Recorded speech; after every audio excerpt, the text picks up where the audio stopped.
کے دماغ زرخیز ہوں، جب اس کے دماغ جو ہیں وہ سوچنے سمجھنے کے قابل ہو جائیں، جب وہ سوال اٹھانے کے قابل ہو جائیں، اور جب اس کا دماغ جو اس قوم کے دماغ ہیں وہ ہر سامنے آنے والی چیز کے بارے میں تحقیق میں لگ جائیں، سوال کرنے میں لگ جائیں۔ ہماری بدقسمتی یہ ہے کہ ہمارے جو سب سے قیمتی سرمایہ ہیں، یعنی ہمارے اسٹوڈنٹس،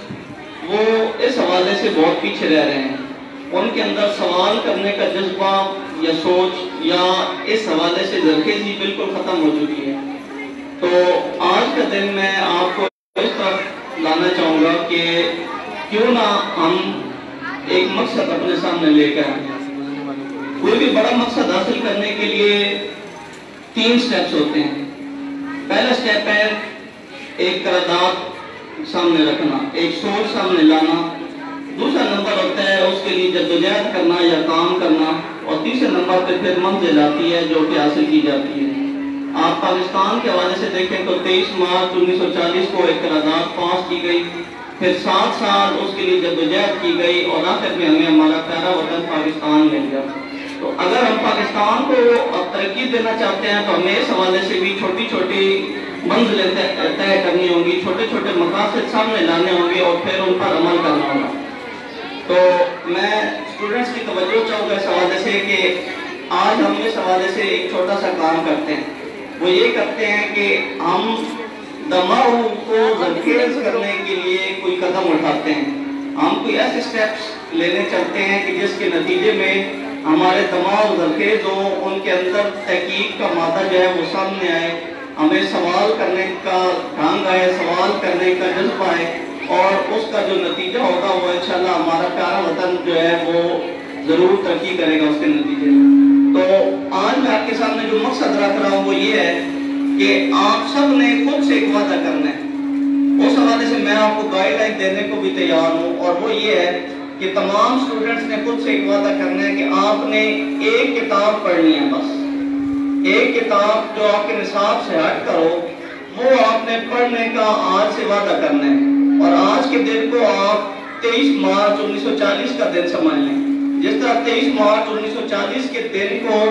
پاکستان جیسی منزل حاصل کرنے کے لیے ایک قرارداد پیش کی گئی تھی، تو آج کے دن کو آپ اپنے دماغوں کو زرخیز کرنے کے لیے، اپنے دماغوں کو تحقیق کی طرف لانے کے لیے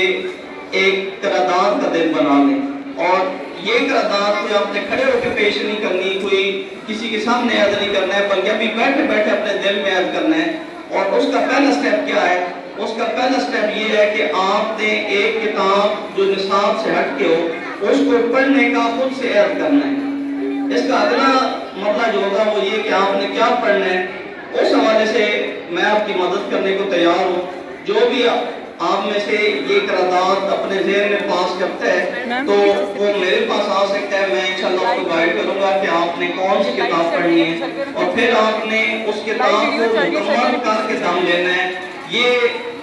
جو پڑھنے کا عمل ہوگا یہ ان 7 سالوں کو ریپرزینٹ کرے گا جو 1940 سے لے کے 1947 تک پاکستان بنانے کے عمل میں سامنے آئے تھے۔ تو یہ ہمارا ایک مقصد آج ہوگا جس کا آپ دل میں عہد کریں گے، اور پھر اس کو اپنی زندگی کے اندر سے ٹائم نکال کے پراپر اس پر کام کریں گے، اور آخر میں آپ ایک دن رپورٹ کریں گے کہ آج میں نے اپنا وہ مقصد جو آج میں نے سوچا تھا وہ پورا کر دیا۔ دوسرا کام جو ہم نے کرنا ہے وہ قائد اعظم کا ایک سنہری اصول تھا، تنظیم۔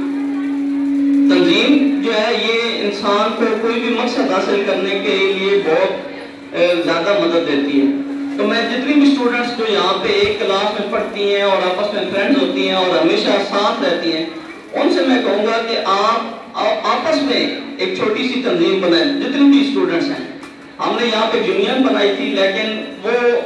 اور لیول کی تھی۔ میں آپ کو ایک اور راستہ تک لے کے جاتا ہوں کہ آپ فرینڈز آپس میں مل کر، چاہے 3 ہیں، چاہے 2 ہیں، چاہے 5 ہیں، جتنے بھی آپ کا گروپ بنتا ہے، تو آپس میں آپ ایک چھوٹی سی تنظیم بنائیں اور اس کا ایک آئین بنائیں۔ آئین سے مراد کیا ہے؟ چند نکات اپنے سامنے رکھ لیں کہ ہم نے یہ اچھے کام، ہلکے پھلکے بہت بڑے بڑے مقاصد فوراً سوچنے کی ضرورت نہیں ہے، طے کر لیں کہ یہ ہم نے ہر صورت میں پورے کرنے ہیں۔ روزمرہ کی زندگی میں یہ جو ہم 4 سے 5 لوگوں کا گروپ ہوگا،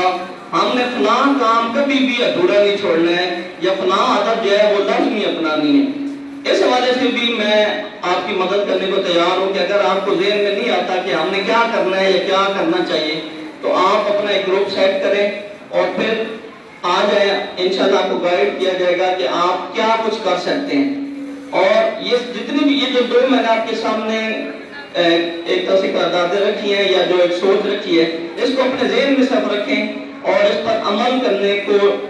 جو ہے وہ آج سے اپنے ساتھ وعدہ کر لیں۔ آپ دیکھیں گے کہ انشاءاللہ آپ پاکستان کو آگے لے جانے میں غیر محسوس طریقے میں اپنا حصہ بٹانا شروع کر دیں گے۔ اور یہ جو کتاب والی آج ہم پہلی یونٹ رکھ رہے ہیں، انشاءاللہ آپ دیکھیں گے کہ اس سے جو آپ کے دماغوں کو دھکے ملے گی نا، یہ سمجھ لیں کہ آپ اپنے دماغ پہ پودے لگا رہے ہیں، پھر آپ کا دماغ جو ہے وہ جو آکسیجن جنریٹ کرے گا وہ قوموں کو جو ہے وہ آگے لے کے چلتا ہے۔ تو اس چیز پر ہی میں اپنی بات ختم کروں گا کہ دو عہد اپنے ساتھ کر لیں، ایک کتاب پڑھنی ہے اور مکمل پڑھنی ہے نصاب سے ہٹ کے، اور دوسرا جو بھی آپ فرینڈز ہیں آپس میں ایک تنظیم بنائیں، آپس میں بیٹھ کے کہ ہم ایک گروپ کی صورت میں ہیں اور ہم نے ایک آئین بنانا ہے جس میں یہ 2 سے 3 کام ہم نے لازمی کرنے ہیں، اور ایکٹیو لوگ جو ہوتے ہیں وہ یہ کام کر سکتے ہیں، اور انشاءاللہ جب آپ کریں گے اور پہلے کرنے والے آپ بن جائیں تو پیچھے آپ کے چلنے والے خود بخود آ جائیں گے۔ قائد اعظم کے بارے میں آپ یہاں پہ نقوں میں بھی سنتے ہیں کہ جب انہوں نے پاکستان بنانے کے عزم کا ارادہ کیا تو لوگ ان پہ ہنستے تھے اور آج ان کو لیڈر مانتے ہیں۔ تو یاد رکھیں، لیڈرز پر پہلے ہمیشہ لوگ ہنستے ہیں، لیڈر ہمیشہ پہلے تنہا ہوتے ہیں۔ آپ حضور نبی کریم صلی اللہ علیہ وسلم کی دعوت کو شروع سے دیکھیں کہ وہ ایک پہاڑی پہ کھڑے ہو کے دعوت دیتے ہیں تو آگے سے ان پر